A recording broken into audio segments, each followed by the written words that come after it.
창밖에는 아침부터 낮은 구름이 내려앉더니 이내 굵은 빗방울이 유리창을 때리기 시작했습니다. 차갑게 식어버린 찻잔 속의 수면이 빗소리에 맞춰 미세하게 떨리고 있었죠. 그 떨림은 마치 갈 곳을 잃고 헤매는 제 마음과도 닮아 있었습니다. 20년이라는 긴 세월 동안 저는 이 집 안의 가구처럼 그저 그 자리에 놓여 있는 존재였습니다.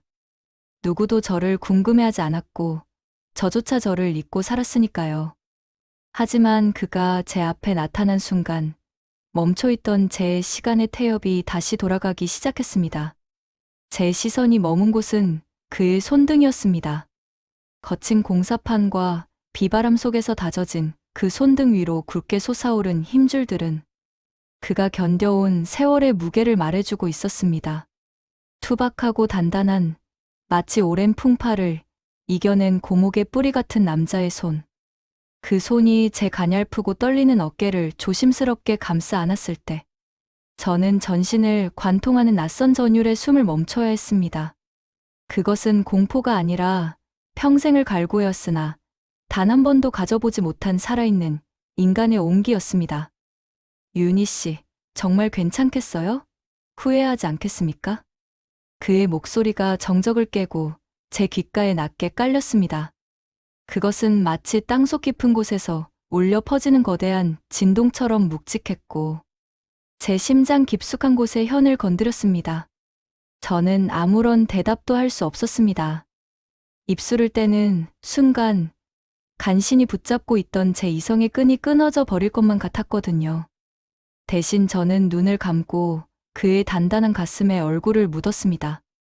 그의 몸에서는 비에 젖은 대지의 흙취와 함께 조금 전 마신 씁쓸한 블랙커피의 향이 섞여났습니다. 그 투박하면서도 진한 향기가 코끝을 스칠 때 저는 깨달았습니다. 아, 나는 지금 이 순간을 위해 그토록 긴 겨울을 견뎌왔구나. 세상의 모든 소음이 비 내리는 정원 너머로 사라지고 오직 두 사람의 숨소리만 남은 그 좁은 공간에서 저는 20년 전 결혼이라는 이름 뒤로 숨겨두었던, 아니 스스로 죽여왔던 김윤이라는 한 여자를 다시 대면했습니다. 거울 속에서 먼지만 쌓여가던 그 여자가 이제야 비로소 눈을 뜨고 저를 향해 미소 짓고 있었습니다. 이것이 비극의 시작일지 아니면 뒤늦게 찾아온 구원일지 알 수 없었지만 한 가지만은 확실했습니다. 저는 지금 그 어느 때보다 뜨겁게 살아있다는 사실 말입니다. 새벽은 누구에게나 공평하게 찾아온다고들 하지만 제가 맞이하는 새벽은 단 한 번도 공평했던 적이 없습니다. 시계의 알람이 제 역할을 다하기도 전 어김없이 눈이 떠집니다. 억지로 잠을 청해보려 눈을 감아보지만 눈꺼풀 안쪽으로 밀려드는 것은 휴식의 달콤함이 아니라 텅 빈 방 안의 서늘한 정적뿐입니다. 오늘로 저는 53, 김윤희가 되었습니다. 하지만 이 집 안에서 김윤희라는 세 글자는 이미 용도를 다한 오래된 서류처럼 구석에 처박혀 있습니다. 사람들은 저를 부를 때 누군가의 아내 혹은 누구의 엄마라는 수식어를 먼저 내밉니다. 그 수식어들이 제 이름의 앞자리를 차지하면 차지할수록 진짜 나는 어디로 사라져 버린 것일까 하는 의문이 파도처럼 밀려왔다 사라지곤 합니다. 침대 옆자리를 더듬어 봅니다. 손끝에 닿는 것은 온기가 아니라 빳빳하게 각이 잡힌 채 차갑게 식어버린 시트의 감촉입니다. 남편은 어제도 들어오지 않았습니다. 대기업 임원이라는 화려한 명함은 그를 집 밖으로 끊임없이 밀어냈고 그는 그 밀려남을 성공의 척도로 여기며 살았습니다. 일주일의 절반은 호텔에서 나머지 절반은 회사 근처 의전용 오피스텔에서 보냅니다. 어쩌다 집에 들어오는 날에도 우리는 약속이라도 한 듯 서로의 등을 보며 눕습니다. 킹사이즈 침대의 넓은 간격은 우리 사이의 심리적 거리보다 오히려 가깝게 느껴질 정도입니다. 휴대폰 진동이 짧게 울립니다. 남편에게서 온 문자입니다. 오늘 늦어. 챙겨줄 필요 없어. 그 흔한 미안하다는 말도 잘 지내냐는 안부도 생략된 채 오직 정보 전달만을 목적으로 한 11글자. 이것이 25년을 함께 산 부부가 나누는 대화의 전부입니다. 한때는 이 번호가 화면에 뜨기만 해도 가슴이 설레던 시절이 있었습니다. 종일 무슨 일이 있었는지, 점심으론 무엇을 먹었는지, 시시콜콜한 이야기를 나누며 밤을 지새우던 그 뜨거웠던 청년은 이제 제 인생에서 가장 비싼 유령이 되어버렸습니다. 우리는 서로에게 공기 같은 존재가 되었습니다. 없으면 생존이 불가능할 만큼 치명적이지만 정작 그 존재를 느끼지는 못하는 무색무취의 공기 말입니다. 아니, 어쩌면 서로의 숨통을 조이는 탁한 공기일지도 모르겠습니다. 25년이라는 세월은 사랑을 정칭으로 바꾸는 것이 아니라 서로에 대한 지독한 무관심을 예의로 포장하는 법을 가르쳐 주었습니다. 느린 걸음으로 욕실로 향합니다. 거울 속의 여자가 저를 빤히 쳐다봅니다. 조명 아래 가차 없이 드러나는 목주름을 손가락으로 가만히 쓸어봅니다. 한 줄, 두 줄. 제 인생의 고비마다 새겨진 나이테 같습니다. 한때는 꽃 같다는 소리를 듣던 시절도 있었습니다. 시장통을 지나갈 때도, 동창회에 나갈 때도 저는 늘 화사하게 피어있는 꽃이었습니다. 하지만 지금 거울 속에 있는 것은 수분이 다 빠져나가 바스락거리는 시든 낙엽뿐입니다. 화장대 구석에는 먼지가 뽀얗게 내려앉은 화장품들이 줄지어 서 있습니다. 언제 마지막으로 발랐는지 기억조차 나지 않는 립스틱 하나를 집어듭니다. 뚜껑을 열자 유통기한이 지나 묘하게 변질된 향취가 코끝을 찌릅니다. 진한 장미색 립스틱. 이걸 바르고 남편 앞에 섰을 때 그가 예쁘네 한마디만 해줬더라도 이렇게까지 먼지가 쌓이지는 않았을 겁니다. 바르고 갈 곳도 봐줄 사람도 없는 화장대 위에서 립스틱은 제 주인을 닮아 서서히 굳어가고 있었습니다. 저는 그것을 다시 제자리에 내려놓습니다. 마치 제 욕망을 다시 억누르듯이요. 거실로 나오면 가장 먼저 저를 반기는 것은 벽걸이, 시계의 초침 소리입니다. 똑딱 똑딱. 적막한 거실에서 그 소리는 마치 제 남은 생을 갉아먹는 소리처럼 들립니다.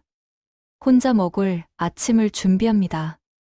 냉장고에서 꺼낸 반찬 몇 가지와 식은 국 한 사발. 정갈하게 차리려 노력해보지만 6인용 커다란 식탁. 한 구석에 웅크리고 앉아 숟가락질하는 모습은 처량함을 숨기기 역부족입니다. 밥알이 모래알처럼 까끌거립니다. 입맛이 없는 게 아니라 이 고독을 씹어 삼키는 게 힘든 것이겠죠. 남편이 있었다면 투정이라도 부렸을 텐데, 아이들이 있었다면 생기라도 돌았을 텐데, 아이들은 각자의 삶을 찾아 유학으로, 독립으로 제품을 떠난 지 오래입니다. 텅 빈 둥지에 남은 어미새는 이제 날갯짓하는 법조차 잊어버린 채 그저 날이 밝고 지는 것만을 지켜봅니다. 식사를 마치고 제가 향하는 곳은 마당의 작은 정원입니다. 이곳은 제가 세상으로부터 소외당한 기분이 들 때마다 도망쳐 나오는 유일한 도피처였습니다. 흙을 만지고 꽃의 이름을 불러주면 적어도 식물들은 제 손길에 반응해 주었으니까요. 하지만 최근 몇 달 사이 제 정원도 제 마음을 닮아가는지 시들시들 병들기 시작했습니다. 애지중지 키우던 라일락 나무는 잎이 누렇게 변에 툭 치면 떨어질 듯 위태롭고 화려하게 꽃을 피워야 할 장미 넝쿨은 진딧물에 파먹혀 줄기만 앙상하게 남았습니다. 물을 주고 영양제를 뿌려봐도 생기가 돌아오지 않습니다. 꺾인 가지를 만지다 보면 제 가슴 한 구석도 같이 꺾이는 것만 같아 눈시울이 붉어집니다. 너희도 내가 외로워서 같이 아픈 거니? 나무에게 말을 건네보지만 돌아오는 것은 서늘한 아침 바람뿐입니다. 뿌리부터 썩어 들어가는 정원수들을 보며 저는 직감했습니다. 무언가 조치를 취하지 않으면 이 정원도, 그리고 이 집 안에 갇힌 저라는 사람도 곧 형체도 없이 바스러져 버릴 거라는 사실을요. 저는 떨리는 손으로 전화기를 들었습니다. 그리고 정원 관리사의 번호를 눌렀습니다. 그것이 제 인생을 송두리째 뒤흔들 소나기의 시작이 될 줄은 그때는 꿈에도 몰랐습니다. 화요일 오전 10시. 정적만 흐르던 대문 앞을 깨운 것은 요란한 엔진 소리가 아니었습니다. 덜커덩거리는 금소금과 함께 나지막한 저음을 내는 낡은 중고 화물차 한 대가 멈춰 섰습니다. 화려한 로고가 박힌 최신식 조경 트럭도 아니었고 번듯한 유니폼을 입은 직원들이 내린 것도 아니었습니다. 그곳에서 내린 것은 빛바랜 남방 소매를 무심하게 걷어붙인 한 남자, 박진혁 씨였습니다. 그는 50대 초반이라고는 믿기지 않을 만큼 단단한 체격을 가지고 있었습니다. 세월의 풍파를 정면으로 받아낸 듯한 거칠고 검게 그을린 피부, 그리고 그 위로 맺힌 땀방울이 아침 햇살에 반짝였습니다. 그가 차 뒷칸에서 녹슨 정원, 가위와 몇 가지 도구들을 꺼낼 때마다 옷감 너머로 꿈틀거리는 등 근육이 보였습니다. 세련되지는 않았지만 기교 없는 정직함이 느껴지는 몸이었습니다. 안녕하십니까? 연락받고 온 박진혁입니다. 그의 목소리는 낮고 깊었습니다. 마치 오래된 동굴 속에서 울려 퍼지는 진동처럼 제 가슴을 툭 치고 지나갔습니다. 저는 왠지 모를 부끄러움에 옷깃을 여미며 그를 정원으로 안내했습니다. 정원에 들어선 그는 한참 동안 아무 말도 하지 않았습니다. 그저 시들어가는 라일락 나무와 잎이 마른 장미 넝쿨들을 하나하나 가만히 응시할 뿐이었습니다. 그의 손길은 거칠었지만 병든 잎사귀를 만지는 모습은 아이를 달래는 부모처럼 조심스러웠습니다. 한참을 침묵하던 그가 마침내 입을 뗐습니다. 나무가 많이 아프네요. 겉만 마른 게 아니라 속부터 타들어가고 있어요. 그는 허리를 숙여 흙을 한 움큼 집어 올렸습니다.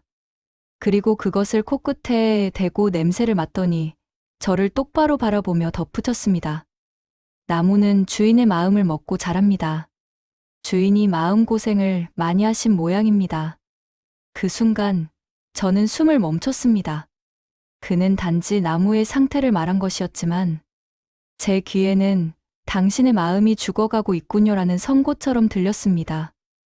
25년 동안 벽을 보고 살며 쌓아온 제 고독의 냄새를 그가 흙냄새 속에서 찾아낸 것만 같았습니다. 심장이 덜컥 내려앉으며 얼굴이 화끈거렸습니다. 제 비밀을 들킨 아이처럼 저는 황급히 시선을 돌려야 했습니다. 그는 곧바로 일을 시작했습니다.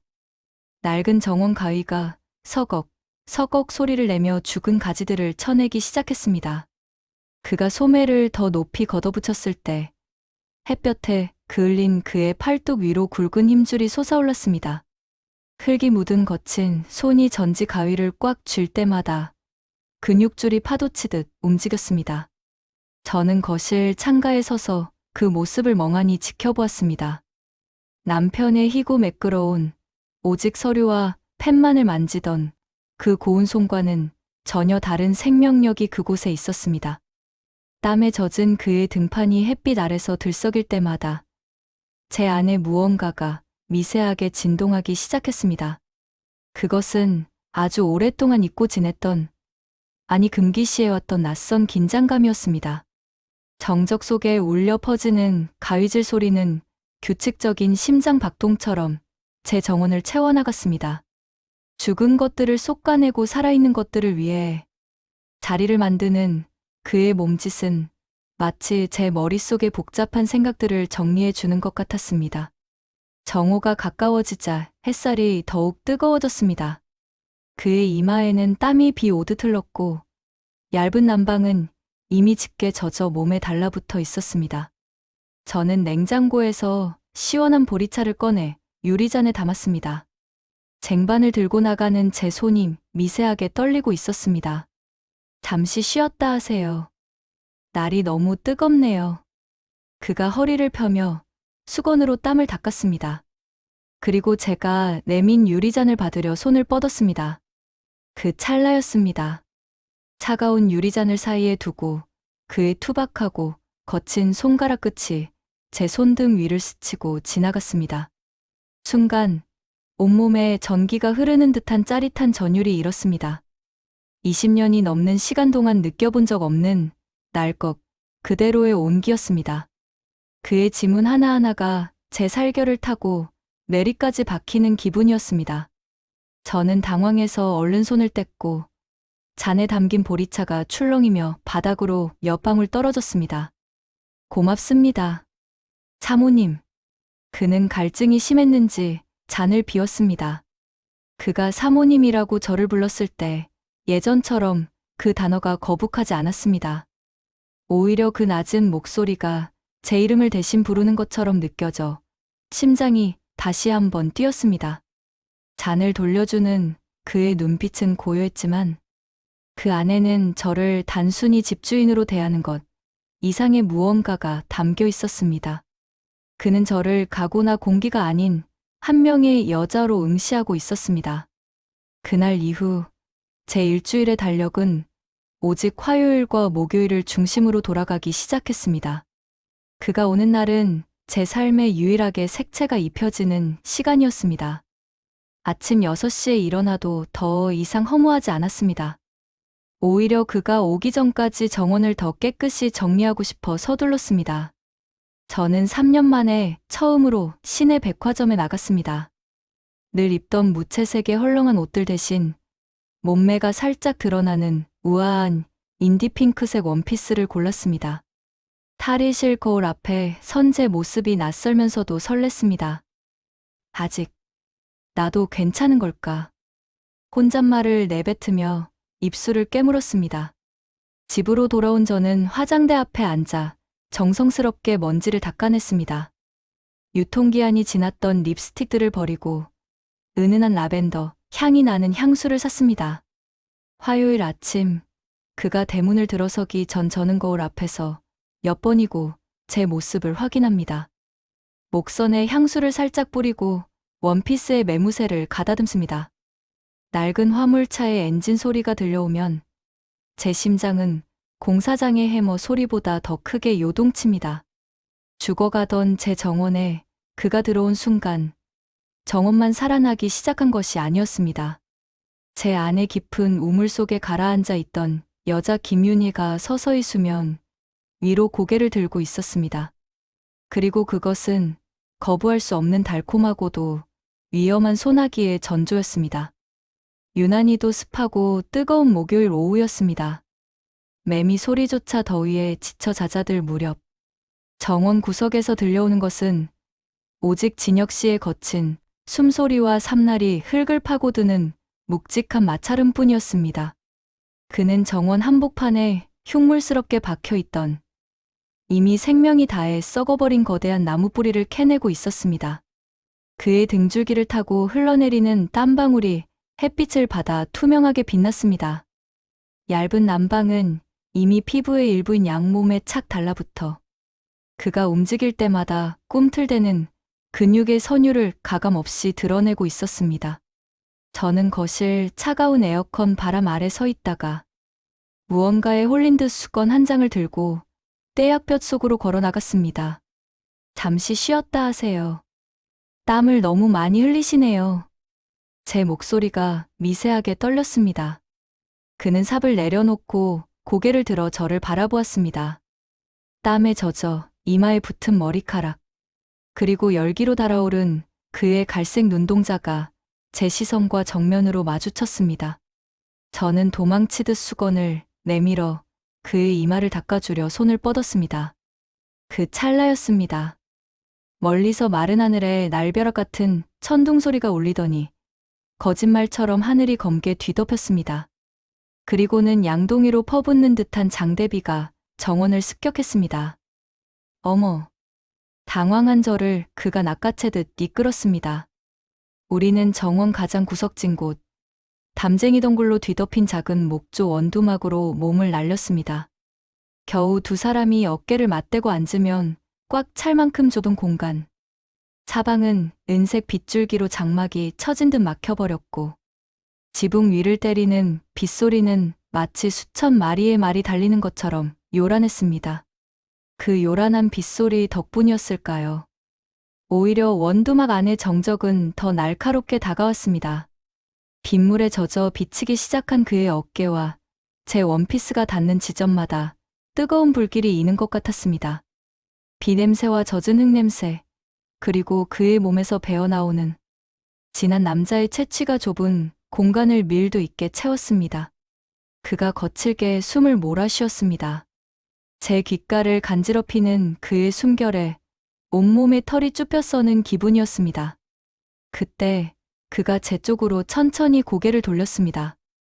윤희 씨. 그 낮은 울림에 저는 심장이 멈추는 줄 알았습니다. 25년 동안 저는 누군가의 아내로, 사모님으로, 어머니로만 존재했습니다. 제 이름 석 자는 제 소유가 아니라 타인의 편의를 위한 꼬리표에 불과했습니다.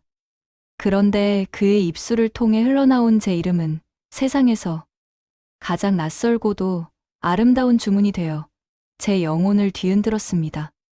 그 이름 한마디에 제 안을 굳건히 막고 있던 이성의 댐이 균열을 일으키며 무너져 내렸습니다.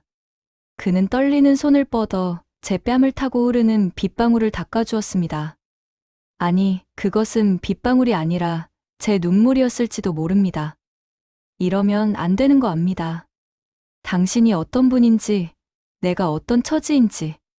하지만 윤희 씨, 당신의 그 슬픈 눈빛을 본 날부터 저는 한순간도 평온할 수 없었습니다.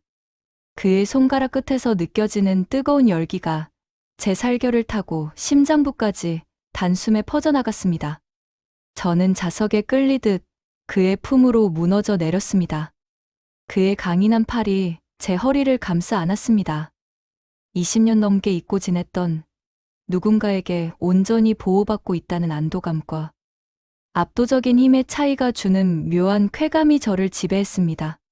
저는 그의 젖은 가슴팍에 귀를 기댔습니다. 쿵쾅거리는 그의 심장 소리는 밖에서 쏟아지는 폭풍우보다 더 거세고 격렬했습니다. 누가 먼저였을까요? 우리는 자석의 양극처럼 서로의 입술을 찾아들었습니다.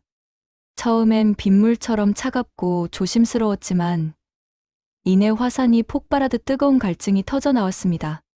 빗물 섞인 눈물이 입술 사이로 스며들어 짭조름한 맛이 났지만 제 평생 맛본 그 어떤 산해진미보다 달콤하고 황홀했습니다. 그것은 단순한 욕망이 아니었습니다. 나 여기 살아있노라고, 나를 제발 좀 봐달라고 외치는 영혼의 절규였습니다. 원두막 밖의 세상은 어둠과 빗줄기에 잠겨 형체를 잃었습니다. 오직 이 좁은 나무 바닥 위만이 세상의 유일한 좌표인 것처럼 우리는 서로의 체온에 매달렸습니다. 그의 손길이 닿는 곳마다 오랫동안 잠들어 있던 제 세포들이 비명을 지르며 깨어났습니다. 가뭄으로 쩍쩍 갈라져 소리조차 내지 못하던 대지에 단비가 스며들듯 그의 존재는 제 메마른 삶의 구석구석을 적셔주었습니다. 그의 손은 투박하고 거칠었지만 저를 다루는 몸짓은 마치 세상에서 가장 귀한 유리그릇을 다루듯 조심스럽고 정중했습니다. 어두운 공간 속에서 비춰오는 희미한 빛에 비친 그의 실루엣은 단단한 바위 같았습니다. 저는 그 바위에 부서지는 파도가 되어 온몸으로 그를 받아냈습니다. 시간의 흐름도 도덕적 잣대도 내일의 두려움도 그 순간만큼은 빗물에 씻겨 내려갔습니다. 그는 거칠면서도 따뜻했고 단단하면서도 다정했습니다. 그와 함께하는 시간 동안 저는 제가 53세 시든 여자가 아니라 다시 사랑받을 자격이 있는 청춘의 한복판에 서 있는 착각에 빠졌습니다. 우리는 서로의 심박 소리에 맞춰 숨을 쉬며 말 한마디 없이도 세상의 모든 대화를 나누었습니다. 폭풍우 같던 소나기가 지나가고 숲은 언제 그랬냐는 듯 고요를 되찾았습니다. 지붕에서 떨어지는 낙숫물 소리만이 우리의 거친 숨소리를 대신했습니다. 저는 그의 어깨에 머리를 기대고 빗물에 씻겨 한층 선명해진 정원의 초록을 바라보았습니다. 이 선을 넘기 전에 나와 넘고 난 후에 나는 결코 같을 수 없음을 직감했습니다. 이것이 짧은 백일몽일지라도 혹은 내일 아침 눈을 떴을 때 저를 파멸로 이끌 지옥의 시작일지라도 저는 후회하지 않기로 했습니다. 죽어있던 제 정원에 새 생명을 불어넣어준 이 남자. 그리고 그 남자를 통해 비로소 제 자신을 마주하게 됐나. 빗소리가 멎은 정원에는 이제 꽃향기보다 진한 두 사람의 운명적인 숨결만이 무겁게 내려앉아 있었습니다. 비밀스러운 소나기가 내린 후 우리의 만남은 한 달 동안 기적처럼 이어졌습니다. 그가 정원에 들어서는 화요일과 목요일은 제 인생에서 유일하게 색채가 선명해지는 시간이었습니다. 남편이 출근하고 난 뒤에 고요한 집안, 정원 구석 원두막에서 우리는 짧지만 강렬한 대화를 나누고 때로는 말없이 서로의 체온을 나누었습니다. 그는 저에게 잊고 있었던 감각들을 하나하나 되찾아 주었습니다. 흙을 만지는 즐거움, 풀벌레 소리의 다정함, 그리고 누군가에게 오롯이 여자로 받아들여지는 것에 황홀함으려. 저는 다시 화장을 하기 시작했고 거울 속에서 조금씩 생기를 되찾아가는 제 얼굴을 보며 맞선 행복에 젖어들었습니다. 그것은 마치 사막 한가운데서 우연히 발견한 오아시스 같았습니다. 마시면 마실수록 갈증은 심해졌지만 그 달콤함을 포기할 수는 없었죠. 하지만 행복이 깊어질수록 그 그림자인 죄책감 역시 거대해졌습니다. 진혁 씨를 만나고 돌아온 저녁, 현관문을 열 때마다 저는 거대한 벽에 부딪히는 기분이었습니다. 화려한 대리석 바닥, 차가운 금속 소재의 가구들, 그리고 주둔 듯 고요한 집안 공기. 이 모든 것들이 저를 향해 너는 배신자라고 속삭이는 것만 같았습니다. 남편의 옷을 정리할 때, 그의 식사를 준비할 때, 제 손끝은 미세하게 떨렸습니다. 샤워를 하며 진혁 씨의 흔적을 씻어낼 때마다 저는 제 영혼도 함께 씻겨 내려가는 듯한 공허함을 느꼈습니다. 행복 뒤에 따라오는 이 날카로운 죄책감은 매일 밤 제 가슴을 베고 지나가는 소리 없는 칼날이었습니다. 저는 살아있음을 느끼는 동시에 제가 가진 모든 세상을 파괴하고 있다는 공포에 시달려야 했습니다. 남편은 여전히 무심했습니다. 하지만 평생을 정보와 사람을 다루며 살아온 그의 직관은 무서우리만큼 예리했습니다. 어느 목요일 저녁 평소보다 일찍 귀가한 남편이 식탁에 앉아 저를 가만히 응시했습니다. 평소처럼 스마트폰만 들여다보던 그가 제 얼굴을 빤히 쳐다보자 저는 숟가락을 놓칠 뻔했습니다. 요즘 분위기가 많이 달라졌네? 집안의 꽃향기도 진하고 남편의 목소리는 평소처럼 낮고 건조했지만 그 안에는 묘한 가시가 돋쳐 있었습니다. 저는 애써 미소를 지으며 대답했습니다. 정원 관리사를 새로 불렀거든요. 나무들이 많이 살아났어요. 남편은 와인 잔을 만지작거리며 입가에 차가운 미소를 띄웠습니다. 그래? 나무만 살아난 게 아니라 당신도 꼭 연애하는 여자처럼 생기가 도는데 누구 생겼어? 농담처럼 던진 그 한마디에 제 심장은 그대로 멈춰버리는 줄 알았습니다. 등 뒤로 식은땀이 흘렀고 입술이 파르르 떨렸습니다. 남편의 눈빛은 웃고 있었지만 그 눈동자 속엔 상대를 꿰뚫어보는 포식자의 냉정함이 서려 있었습니다.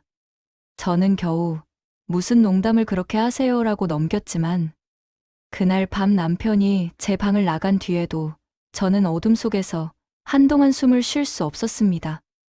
남편의 의심은 이미 시작되었고 평화롭던 제 일상은 언제 터질지 모르는 시한폭탄으로 변해 있었습니다. 진혁 씨 또한 이 상황을 모를 리 없었습니다. 그는 저보다 더 민감하게 공기를 읽어냈습니다. 그는 자신이 가진 것이 없는 떠돌이 정원사라는 사실에 늘 괴로워했습니다. 남의 집 정원을 가꾸어 주며 생계를 잇는 남자와 대기업 임원의 아내. 우리가 서 있는 땅의 높이는 애초에 같을 수 없었습니다. 어느 날 정원 구석에서 정리를 마치던 그가 제 손을 꼭 잡았습니다. 그의 손바닥은 여전히 거칠고 단단했지만 그날따라 유난히 뜨겁게 느껴졌습니다. 윤희 씨, 저는 당신에게 남편분이 해주는 화려한 보석이나 안락한 생활은 못 사줍니다. 저는 그저 흙을 만지고 나무를 고치는 가난한 사내일 뿐이니까요. 그가 제 눈을 똑바로 응시하며 말을 이었습니다. 그의 눈동자에는 자책과 사랑, 그리고 깊은 슬픔이 뒤섞여 있었습니다. 하지만 약속할 수 있습니다. 당신이 원한다면 저는 제 평생을 바쳐 매일 아침 당신의 창가에 가장 아름다운 꽃을 피워줄 수 있습니다. 당신이라는 화초가 다시는 시들지 않게 제 온몸을 적셔 물을 줄 수 있어요. 그래도 저 같은 사람과 함께하는 게 괜찮겠습니까? 그 투박하지만 진심 어린 고백에 저는 무너져 내렸습니다. 보석보다 빛나고 어떤 비단보다 따뜻한 그의 진심이 제 가슴에 박혔습니다. 저는 그의 품에 얼굴을 묻고 한참을 울었습니다. 미안해요. 내가 너무 늦게 당신을 만나서. 하지만 울음 뒤에 찾아오는 것은 냉혹한 현실이었습니다. 우리는 현실이라는 거대한 절벽 앞에 서 있었습니다. 저는 25년 동안 쌓아온 사회적 지위와 가족이라는 이름의 의무를 저버릴 용기가 부족했고, 그는 저를 그 화려한 감옥에서 꺼내줄 경제적 힘이 없었습니다. 가정을 지켜야 하는 아내, 그리고 남의 집 나무를 돌보는 정원사. 세상을 우리를 불륜이라는 추악한 단어로 정의할 것이 뻔했습니다. 우리의 사랑이 아무리 순수하고 치유적이었다 해도 현실의 잣대 앞에서는 한낱 부질없는 욕망에 불과했습니다. 우리는 서로를 간절히 원했지만 동시에 서로를 위해 떠나야 함을 직감하고 있었습니다. 가장 아름다운 순간에 찾아온 이 비극적인 깨달음은 우리 사이에 흐르던 달콤한 공기를 차가운 현실의 서리로 바꾸어 놓았습니다.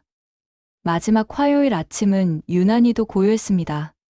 밤새 내린 이슬이 정원의 나무심마다 투명한 보석처럼 맺혀 있었고 공기는 차갑지만 맑았습니다. 대문 앞에 선 진혁 씨의 낡은 화물차는 평소보다 더 짐이 많아 보였습니다. 그는 마지막으로 정원을 한 바퀴 돌며 자신이 살려낸 생명들을 하나하나 눈에 담았습니다. 그는 제게 다가와 평소처럼 고개를 숙여 인사했습니다.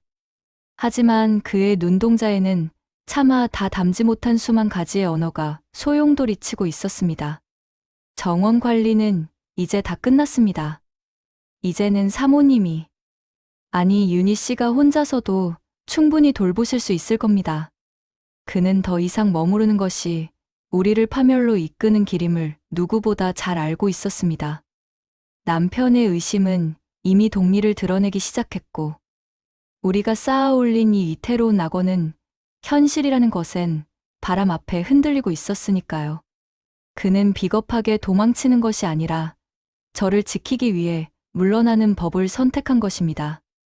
그는 떠나기 전 정원 한가운데 가장 볕이 잘 드는 곳에 무릎을 꿇고 앉았습니다. 그리고 품 안에서 소중하게 꺼낸 작은 꽃묘 하나를 정성스럽게 심었습니다. 그의 투박한 손이 흙을 만지고 다독이는 모습은 마치 제 상처받은 영혼을 어루만지는 마지막 손길 같았습니다.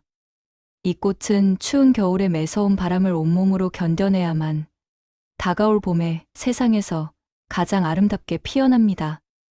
윤희 씨도 그랬으면 좋겠습니다. 그는 흙이 묻은 손을 툭툭 털고 일어나 제 손을 잠시 잡았다 놓았습니다. 짧은 접촉이었지만 그 온기는 제 심장 가장 깊은 곳에 박혀 영원히 지워지지 않을 인장을 남겼습니다.